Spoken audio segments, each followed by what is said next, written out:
Bienvenidos una vez más a nuestras cápsulas bíblicas del tiempo del fin. Hoy día nos convoca un tema muy interesante que yo les había prometido, que lo que habla del avivamiento, el avivamiento a través de la historia, donde también el Espíritu Santo, ¿cierto?, ha obrado en la misma historia. Quiero compartir junto a ustedes en este día un tema muy lindo, muy interesante, muy apasionado. Y quiero comenzar por lo siguiente, que gracias a las renovaciones en la iglesia a través de los tiempos, la iglesia no se quedó ni cayó en rituales vacíos que llegan a sentir o carecer de significado. Remontémonos al siglo II, donde el montanismo, la proclamación extática de una nueva profecía, les dio un sentido de emoción y celo apocalíptico. En el siglo XVII, muy adelante, los jansenistas o jancistas, los reformadores católicos, hablaban en lenguas y profetizaban e introdujeron un nuevo sacramento inclusive que fue llamado el consolamentum. Juan Wesley en el siglo XVIII, que dio una segunda bendición a sus seguidores metodistas, que llamó entera santificación. Estos wesleyanos radicales que dejaron el metodismo del siglo XIX para llamarse movimiento de santidad, conocido como el bautismo del Espíritu Santo. En el siglo XX ocurre también algo nuevo. Apareció el nuevo y entusiasta movimiento que hacía énfasis en las señales, prodigios y dones del Espíritu Santo, donde el derramamiento del Señor se derramaba en diferentes maneras. Sus propios seguidores se autodenominaron pentecostales, dado que se inspiraban en el día de Pentecostés y el derramamiento del Espíritu Santo allá en aposento alto. Debido a la Segunda Guerra Mundial, no creció mucho, más bien hubo como una especie de rechazo o algo que bloqueaba. Pero después de la Segunda Guerra Mundial hubo una tal explosión que se le llamó la Tercera Fuerza Cristiana.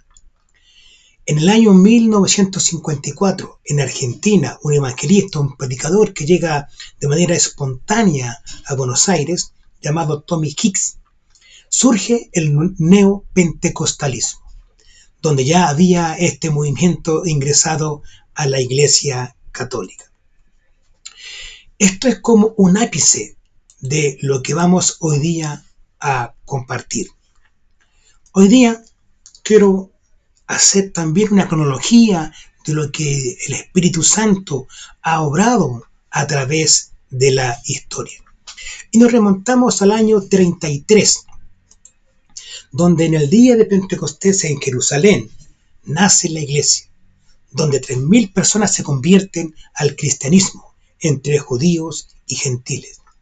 El año 100, la declinación de los milagros y la muerte del último de los apóstoles hace surgir este cesacionismo de los dones carismáticos.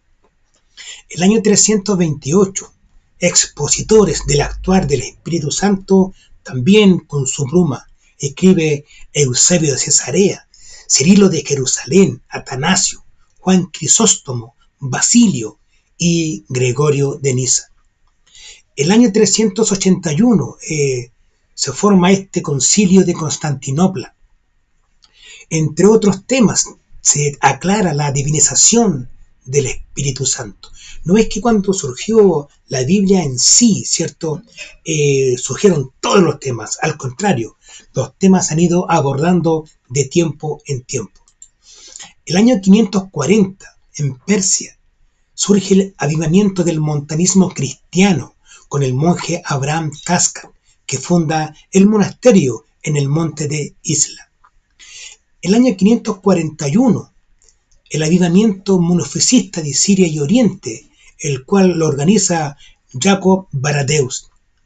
El año 926 también surge el avivamiento del monasticismo occidental en Francia.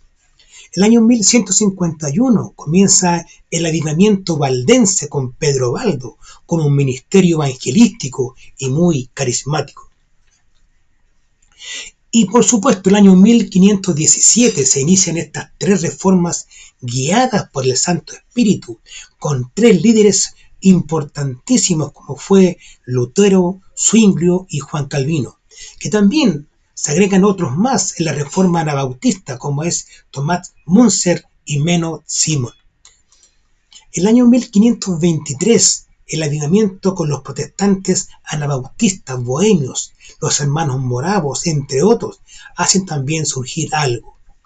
El año 1557 en Francia, el 33% de la población era protestante, los hugonotes, y aquí se crea la iglesia reformada con manifestaciones de glosolalia, trances y profecías. El año 1628 surge el avivamiento en Irlanda con Livingstone y Blair. El año 1689 surge este avivamiento de los estudiantes de Leipzig, Alemania, donde ya aquí se vislumbra que los estudiantes de las universidades, así como también lo hizo Martín Lutero en la Universidad de Wittenberg, ahí, cierto, en las escuelas empiezan a ser transformados los hombres y mujeres. En el año 1700 ocurre el avivamiento de Wittgenstein en Alemania. En 1720 el origen del avivamiento en Estados Unidos ya empieza a estallar. Aquí tenemos mucha información, ya que hay muchos libros destinados al avivamiento en Estados Unidos, tanto con la raza blanca como la raza negra que surgen de manera poderosa. El año 1738 comienza el avivamiento en Gran Bretaña con este hombre tan interesante e importante como Juan Wesley y surge el metodismo. El año 1773 surge el avivamiento de tipo pentecostal en la otra ciudad de Estados Unidos, en Virginia. Y el año 1781 otro avivamiento en otra universidad, en Dartmouth, Princeton y en Yale. El año 1785, aquí empiezan los despertares, los avivamientos se extienden, ¿cierto?, en toda Gales.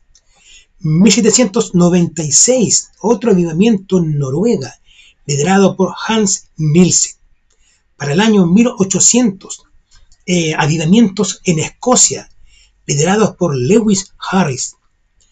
Después, en el 1810, acá en Chile estábamos en plena crisis ya de entre España y Chile, se estaba formando recién la nación chilena. Surge el avivamiento en Suiza, en los Países Bajos, en Francia y Alemania. Y también otro avivamiento en la Iglesia Ortodoxa Rusa, donde ahí se funda la Iglesia y la Sociedad Bíblica Rusa. En el año 1816 surge otro avivamiento en Alemania Occidental, como fue en la ciudad de Elberfeld. El año 1837 ocurre el avivamiento en Hawái con conversiones masivas en Estados Unidos. El año 1860 ocurre otro avivamiento en Sudáfrica por el moderador de la Iglesia Reformada holandesa y también un avivamiento en Ucrania. Y pronto, por supuesto, la persecución de los evangélicos en Ucrania, el aspecto ruso, iban a ser cruelmente perseguidos. En el año 1861 ocurre un avivamiento en Jamaica, produce la expansión de la iglesia bautista nativa, y esta era conocida la iglesia como la iglesia del avivamiento de Sion. En el año 1865, la Asociación Cristiana de Avivamiento, renombrada como Ejército de Salvación que hoy día conocemos.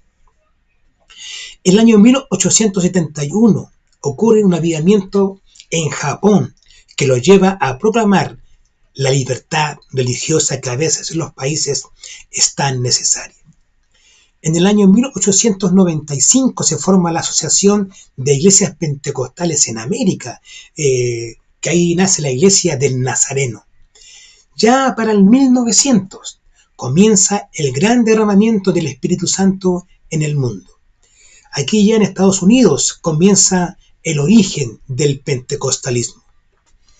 En el año 1901 comienza la enseñanza de la lluvia tardía, después de 1800 años de aparente cesación de los carismas a gran escala. Aquí se activan los dones espirituales, don de lengua, don de todo lo que usted ya conoce que habla Hechos de los Apóstoles, dones de sueño, trance, y no que fueran locos, sino que tomados por el Espíritu. En el año 1904 ocurre el avivamiento en Gales de otras características, ya más renovada, pentecostal, carismática, con el ministerio de Evans Roberts, muy conocido. Lleva el pentecostalismo al mundo. En el año 1905, en la India, este hermano anglicano Pandita Ramabai, ¿cierto? Con los hermanos anglicanos, comienzan también un avivamiento pentecostal muy importante, que un día de culto de oración, ¿cierto? No pueden callar, y empiezan a orar tomados en el Espíritu Santo. En el año 1906 surge la primera reunión pentecostal registrada en Europa como continente. En el 1907 ocurre el avivamiento en Corea, y aquí se inicia en Pyongyang, donde crece el protestantismo, y para el año 1914, 73% eran presbiterianos y 27% eran metodistas. En el año 1909, en Chile, la iglesia metodista expulsa al pastor Willis Huber y a 37 líderes con temática diciendo que eran antimetodistas, de las cuales surgen dos iglesias importantes que funcionan hasta el día de hoy, que fueron fundadas por el mismo Willis Huber, como la Iglesia Metodista Pentecostal y la Iglesia Evangélica Pentecostal. En ese mismo año comienza la atomización de los grupos pentecostales chilenos y surgen variadas nuevas iglesias nacidas del avivamiento pentecostal en Chile. En el año 1915, F.J. Edwards introduce la doctrina antitrinitaria, y aquí nacen los pentecostales Solo Jesús en Estados Unidos. En el año 1921, las Asambleas de Dios en Estados Unidos nombra a un comité para la cooperación mundial con el fin de convocar a una conferencia para la formación de una unión ecuménica de creyentes pentecostales. Lamentablemente, este primer comité no tuvo frutos. En el año 1921, Simón Kimbagu predica para el avivamiento carismático en el Bajo Congo. En el año 1922 es introducido el pentecostalismo en Rusia, algo interesante para estudiar en profundidad. En el año 1924 nace la Iglesia Pentecostal Blanca, que se separa de la negra por motivos de mezcla de razas que impide la efectiva evangelización al mundo. En el año 1925, el movimiento del Espíritu en Nigeria, ocurre el avivamiento de la Iglesia Anglicana. El movimiento, las renovaciones espirituales han surgido en todas las denominaciones, en todas las tradiciones cristianas. En el año 1928, el pentecostalismo es rechazado por los fundamentalistas mundiales, tildándolos de fanáticos y antibíblicos. También por el Consejo Americano de Iglesias Cristianas, diciendo que la glosolalia es una de las señales de la apostasía. En el año 1931 comienza la renovación carismática en las iglesias reformadas de Francia. En el año 1933, el predicador W.M. Branham o William Marlon Branham ofende a las denominaciones pentecostales diciendo que son la iglesia de la era de la Odisea, con una apostasía masiva.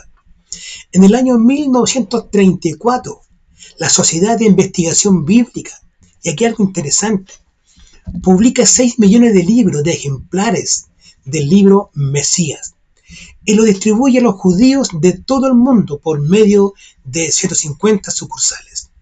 Estos libros permanecerán después del arrebatamiento y serán leídos en la gran tribulación por los judíos, los 144.000 evangelistas judíos del Apocalipsis 7, que entonces tendrán la labor de avivar al mundo para Cristo en un momento de crisis como será la gran tribulación.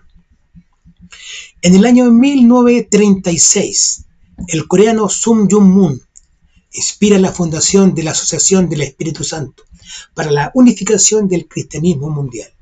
El año 1970 indica que su movimiento es más grande que el cristianismo, así como el cristianismo es más grande que el judaísmo. Y aquí una breve advertencia. No simplemente cuando hablamos de renovaciones espirituales, renovaciones carismáticas, estamos diciendo que todo es bueno o todo es malo. Alguien por ahí importante dijo, no le cerremos la puerta a las nuevas renovaciones, a los nuevos movimientos, porque podemos dejar a Dios afuera. Por tanto, todo lo que estamos hablando indica que también hay movimientos disfrazados como ministerios de luz y no lo son. Pero acá estamos mencionando los más importantes, que son los que sí han estado vigentes. Ya usted juzgará en la vida cristiana propia quiénes sí o quiénes no, pero mi deber es mostrarle lo que hoy día Dios ha estado haciendo en el mundo. En el año 1947, hay también importante para Israel, el Papa Pío XII declara en Roma, haciendo alusión a los nuevos movimientos carismáticos. Dice, hoy ha sido desencadenado el espíritu del mal. Y esto es algo interesante, porque en el mismo año, como dije antes, Israel en julio, la ONU lo declara como Estado independiente. En el año 1952, la tercera conferencia mundial pentecostal en Londres, Inglaterra, y lleva por el lema a todo el mundo.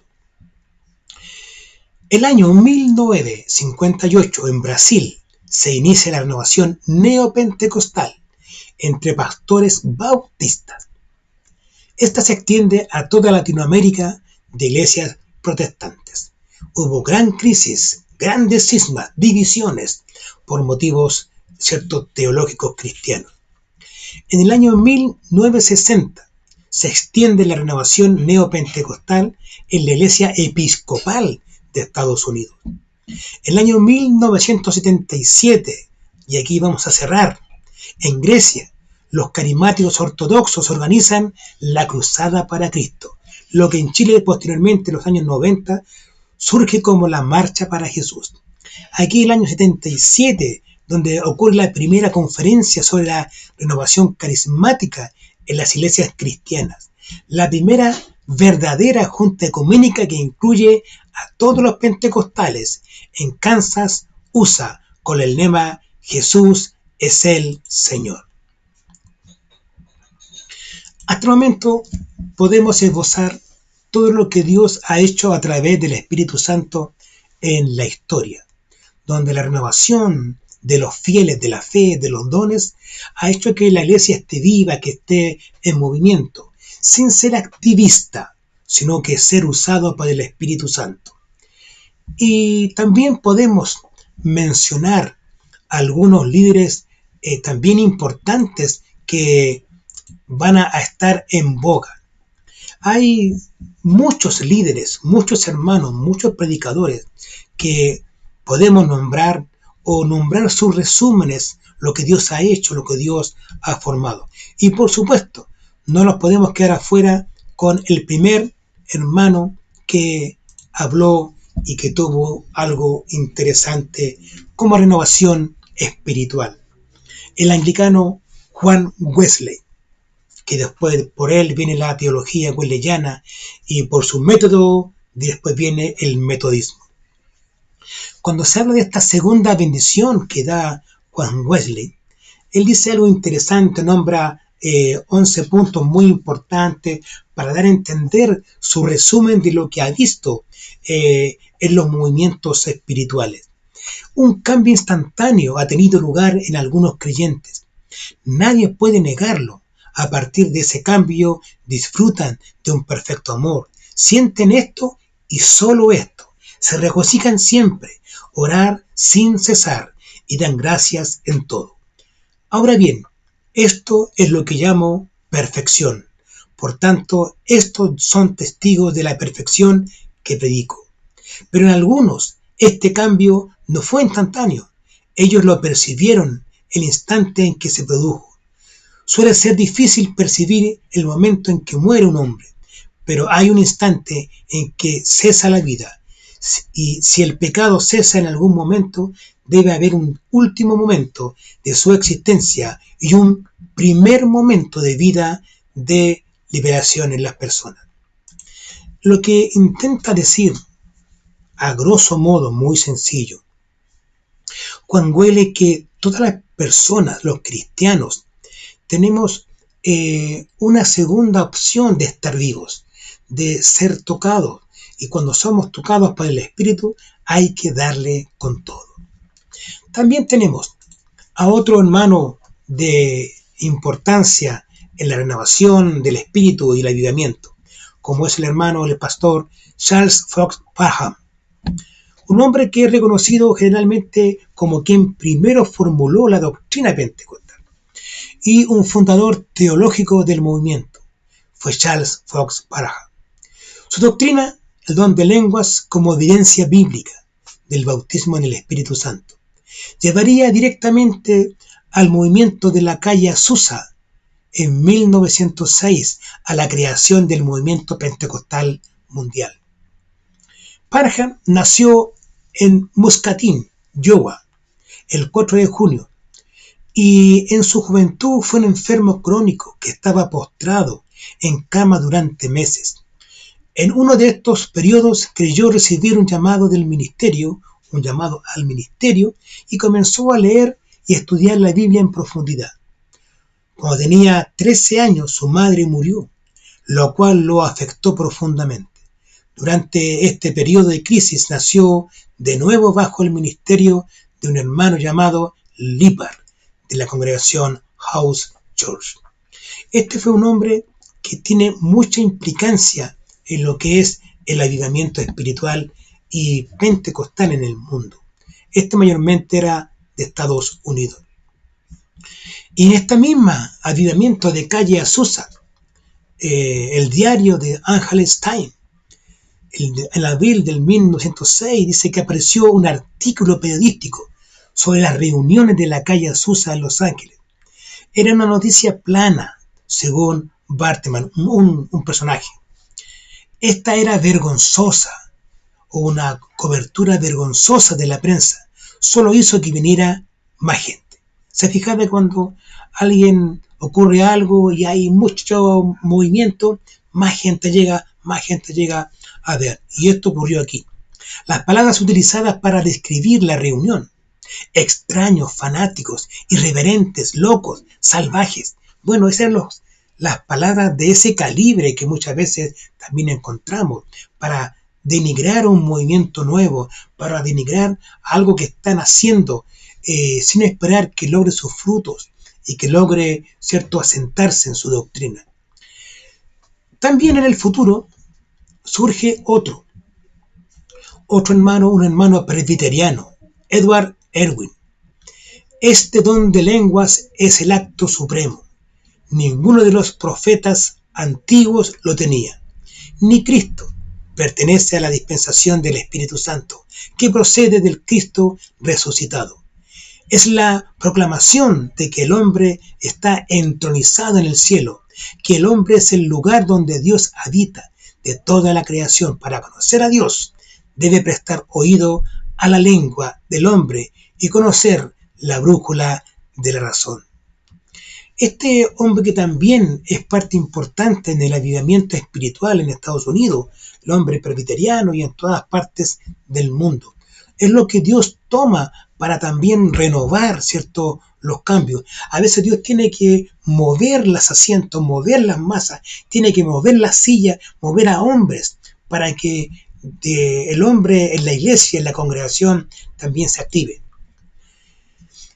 Y también lo mencionamos, en la India, este hermano indio, Pandita Ramabai, ¿cierto? Los anglicanos, que también ahí orando un día en un culto de oración, no pueden callarse, no pueden, y se dan cuenta que empieza un movimiento espiritual, empiezan lenguas, danzas, trances, y Dios se empieza a manifestar de esa manera.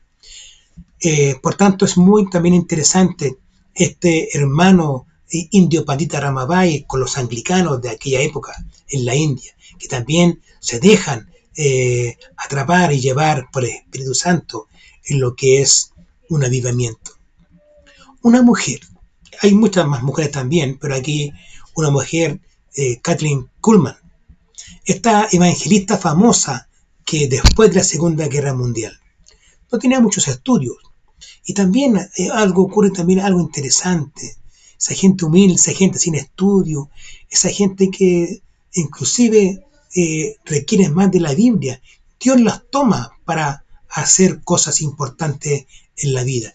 Ella también tiene una historia muy interesante que usted puede averiguar mucho más, que también es parte importante de la construcción del templo que ellos dicen Denver Revival Tabernacle, que tenía capacidad para 2000 personas sentadas.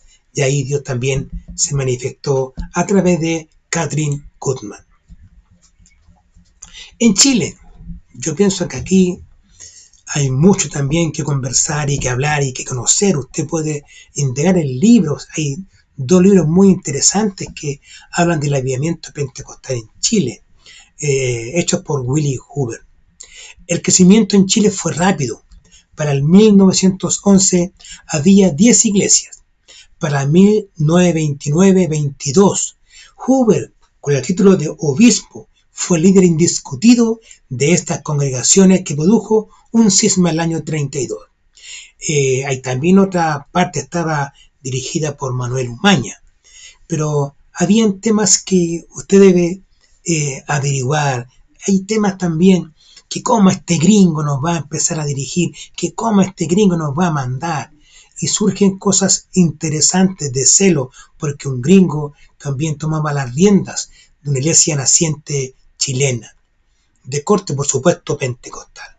Hay 2 libros donde nacen también las 2 iglesias más importantes de Chile, como la iglesia metodista pentecostal y la iglesia evangélica pentecostal. Hay mucho que estudiar, mucho que leer de ello. Hay para horas estudiando y leyendo el mundo pentecostal en Chile. Hay muchos autores latinoamericanos que han escrito a través del movimiento pentecostal y se siguen escribiendo libros del movimiento pentecostal. Y algo curioso, siempre a mí me llama la atención cuando se habla del movimiento pentecostal. Surge redondeando en el 1900. Y es como cuando hablamos del rapto. ¿Se han dado cuenta? Es que el rapto es nueva teoría, es un nuevo postulado. No porque sea nuevo, es falso. Aquí a la vez el mundo pentecostal que surge por el 1900, por ahí, no que sea malo, como ahí tildaban de apostasía en este movimiento pentecostal. Por tanto, ojo y cuidado cuando decimos que las cosas nuevas son falsas o son apóstatas. El rapto, que también es bíblico, es algo relativamente nuevo en las voces, así como lo fue el año 1500 Lutero, hablando de la fe, de abrir la Biblia. Por 15 siglos no se abría la Biblia y después se abrió. Y alguien dirá, ¿y por qué estamos abriendo la Biblia? Y que lo dijeron. ¿Y por qué se abre la Biblia en idiomas vernáculos? ¿Por qué se abre la Biblia en alemán, en inglés? ¿Por qué se traduce al español? ¡Qué herejía más grande! Entonces, tengamos cuidado cuando pensamos que las cosas nuevas son malas o son falsas. Esto ocurrió en Chile. De hecho, una hermana se pone a hablar lenguas, una hermana casi de la calle, por decirlo de alguna manera, empieza a profetizar. Nos vamos a Suecia. El hermano, el pastor Lewi Petrus, pastor de una pequeña iglesia bautista, siempre hay algo. Los bautistas como que son dedicados a la oración y Dios los muestra. Eso me encanta. Me encanta cuando las iglesias buscan de la presencia del Señor. Esta iglesia bautista rural en Suecia se enteró del avivamiento pentecostal que había explotado en Noruega, allá mismo en Europa, bajo el liderazgo del pastor metodista Thomas Val Barrat. Ese mismo año, Petrus visitó a Barrat en Cristiana y fue bautizado por el Espíritu Santo y habló en lenguas. Al regresar a Suecia, inició un avivamiento pentecostal nacional que fue mucho más allá de las iglesias bautistas. En el año 1911 se convirtió en pastor de la iglesia bautista Filadelfia, en Estocolmo, que pronto llegó a ser el epicentro del pentecostalismo sueco.